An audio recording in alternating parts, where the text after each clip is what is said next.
را پر پڑی جائے گی کیونکہ را سے پہلے زبر ہے، اور وہی واد بھی پر پڑا جائے گا۔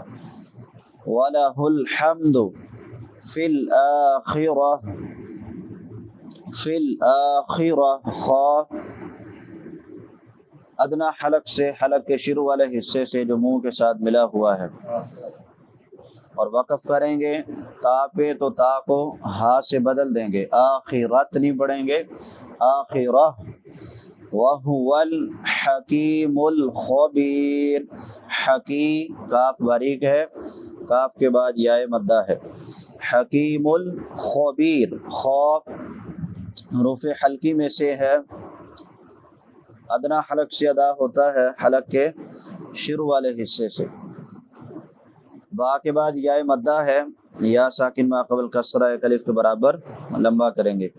یعلم، عین کو ادا کرنا ہے، یہاں پہ یعلم نہیں پڑھنا، حمزہ نہیں پڑھنا، یعلم وسط حلق سے عین ادا ہوتی ہے، حلق کے درمیان سے۔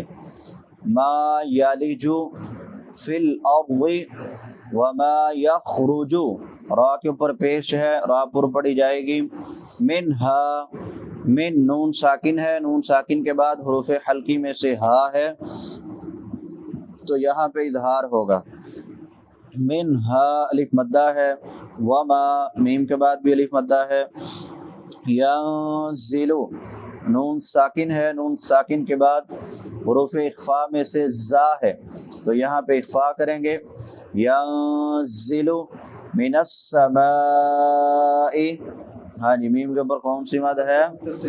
مد متصل ہے، وما میم کے بعد الف مدہ ہے، یعرج فیہا، فا کے بعد یائے مدہ ہے اور ہا کے بعد الف مدہ ہے، ایک الف برابر لمبا کریں گے، وَهُوَ الرَّحِيمُ الْغَفُورُ۔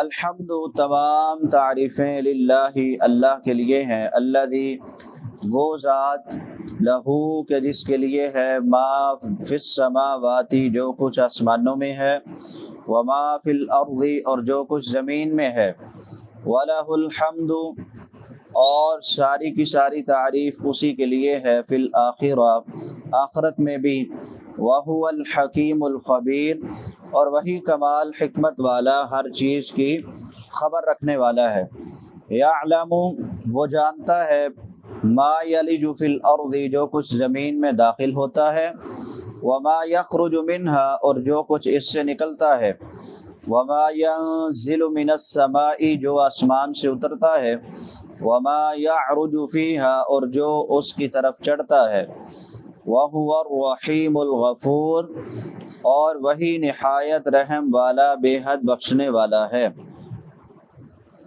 الحمد، حمد جو ہوتا ہے نا، یہ اس کا معنی ہوتا ہے کسی کی خوبی کرنا، کسی کی تعریف کو بیان کرنا، اور پھر حمد خاص طور پہ حمد باری تعالی، ہم نے لفظ سنا ہوا ہے کہ وہ نظم یا وہ نعت جس میں اللہ رب العالمین کی تعریف کی جاتی ہے، اللہ کے علاوہ کسی کی تعریف نہیں کی جاتی ہے۔ یہ سورت ان 5 سورتوں میں سے ایک ہے جن کی ابتدا الحمدللہ سے ہوتی ہے، اور وہ 5 صورتیں کون سی ہیں؟ سورہ فاتحہ، سورۃ الانعام، سورۃ الکہف، سورہ سبا اور سورہ فاطر۔ پانچوں میں سب تعریف اللہ کے لیے ہونے کی اللہ نے الگ الگ سے دلیل بیان کی ہے، الگ الگ سے دلائل دیے ہیں، اگرچہ ان سب کا ایک دوسرے کے ساتھ تعلق بھی ہے۔ الحمدللہ کہنے میں صرف یہی بات نہیں آتی کہ ساری تعریف اللہ کے لیے ہے، بلکہ یہ بات بھی آتی ہے کہ ساری کی ساری خوبیوں کا مالک بھی وہی اللہ رب العالمین ہے، کیونکہ جس میں خوبی نہ ہو تو پھر اس کی تعریف کیسی؟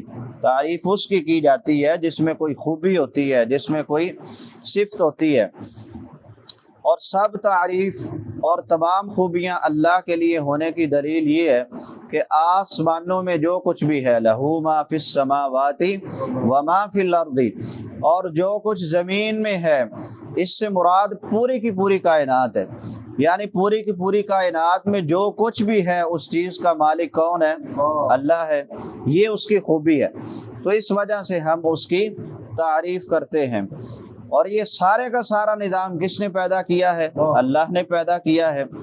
اور اس کو چلا بھی کون رہا ہے؟ وہی اللہ چلا رہا ہے، وہی ان کی تدبیر کر رہا ہے۔ کسی بھی چیز میں اگر کوئی خوبی ہے تو پھر اس کی عطا کردہ ہے۔ پوری کائنات میں کسی میں کوئی صفت پائی جاتی ہے، کوئی خوبی پائی جاتی ہے، وہ چاہے انسان ہے یا کوئی اور مخلوق ہے، اس میں اس کا کوئی کمال نہیں ہے، بلکہ یہ اللہ رب العالمین کی طرف سے عطا کردہ ہے۔ تو پھر ہر خوبی اور ہر تعریف کا مالک اللہ کے علاوہ اور کون ہو سکتا ہے؟ اسی لیے فرمایا ساری کی ساری تعریفیں اللہ کے لیے ہیں۔ اس آیت کی تفسیر دو طرح سے بھی ہو سکتی ہے۔ پہلا جملہ جو ہے الحمدللہ الذی لہ ما فی السماوات وما فی الارض، اس سے مراد یہ ہے کہ دنیا میں جتنی بھی تعریف ہے وہ اللہ رب العالمین کے لیے ہے، کیونکہ جب دوسرے جملے پہ غور کرتے ہیں وَلَهُ الْحَمْدُ فِي الْآخِرَةِ، اس میں اللہ نے آخرت میں جتنی بھی تعریف ہے وہ الگ سے ذکر کی ہے یہاں پہ، کہ اللہ کے لیے آخرت میں بھی ساری کی ساری تعریف اللہ کے لیے ہے۔ اور دوسری تفسیر یہ ہے کہ پہلے جملے الحمدللہ الذی لہ ما فی السماوات وما فی الارض، اس سے مراد یہ ہے کہ دنیا اور آخرت میں جتنی بھی تعریف ہے وہ اللہ رب العالمین کے لیے ہے۔ اور پھر آخرت میں اللہ رب العالمین نے الگ سے تعریف ہونا اپنے لیے وہ ذکر فرمایا ہے۔ اس کی وجہ یہ ہے کہ دنیا میں بظاہر کسی اور کی بھی تعریف ہو سکتی ہے اللہ کے علاوہ، لیکن آخرت میں اللہ کے علاوہ کسی اور کی تعریف نہیں ہو سکتی۔ آخرت میں صرف اگر حمد ہوگی، تعریف ہوگی، تو وہ صرف اللہ تعالیٰ کی ہوگی، اور ہر ایک کی زبان پر الحمدللہ کا کلمہ جاری ہوگا۔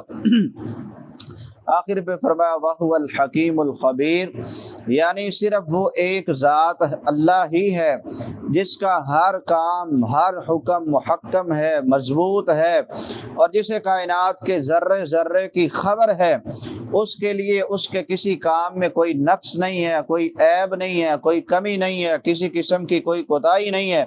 وہ پوری کی پوری خبر رکھتا ہے، اور اس کا ہر کام جو ہے وہ حکمت کے ساتھ بھرا ہوا ہے۔ اسی لیے ساری کی ساری تعریفیں کس کے لیے ہونی چاہیے؟ اللہ رب العالمین کے لیے ہونی چاہیے۔ دوسری آیت میں فرمایا یعلم ما یلج فی الارض وما یخرج منها، اب اس آیت میں اللہ تعالیٰ نے اپنے علم کی کچھ تفصیل کو بیان کیا ہے کہ وہ ان تمام چیزوں کو جانتا ہے جو زمین میں داخل ہوتی ہیں، زمین سے نکلتی ہیں، اور جو آسمان سے اترتی ہیں اور آسمان میں چڑھتی ہیں، جو شمار سے باہر ہیں، جنہیں صرف وہی جانتا ہے، اس کے علاوہ کوئی اور نہیں جان سکتا کہ وہ کون سی چیزیں ہیں، کتنی چیزیں ہیں۔ تو اللہ تعالیٰ کا یہ کمال علم بھی اس کی تعریف ہونے کی دلیل ہے کہ اس وجہ سے اس کی تعریف کی جائے۔ کسی اور کو دوسری چیزیں تو ایک طرف رہیں، خود اپنی ذات کا بھی پورا علم نہیں ہوتا، تو پھر وہ الحمد کے لائق کیسے ہو سکتا ہے؟ یہ علم اس بات کی دلیل ہے کہ ساری کی ساری تعریفیں کس کے لیے ہیں؟ اللہ رب العالمین کے لیے ہیں۔ وَهُوَ الرَّحِيمُ الْغَفُورُ، آخر میں فرمایا کہ وہ بے حد بخشنے والا اور رحم کرنے والا ہے، یعنی ہر چیز کا مالک ہونے، حکیم اور خبیر ذات ہونے، ذرے ذرے کا علم رکھنے کے باوجود بندوں کی نافرمانی پر فوری طور پہ وہ گرفت نہیں کرتا، بلکہ وہ رحیم ذات ہے اور وہ غفور ذات ہے، کیونکہ اس کی رحمت کی بھی حد کوئی نہیں ہے اور اس کی مغفرت کی بھی حد کوئی نہیں ہے۔ اس لیے اس نے اپنے بندوں کو مہلت دے رکھی ہے اور بڑی سے بڑی سرکشی پر بھی مقرر کردہ وقت سے پہلے گرفت نہیں فرماتا، تاکہ اس کے بندے اس کی طرف لوٹ آئیں اور اپنی نافرمانیوں سے اور اپنی سرکشیوں سے باز آ جائیں۔ اللہ تعالی حق بات کو پڑھنے، سمجھنے، اس پر عمل کرنے اور اس کو آگے پھیلانے کی توفیق عطا فرمائے۔ وآخر دعوانا ان الحمد للہ رب العالمین۔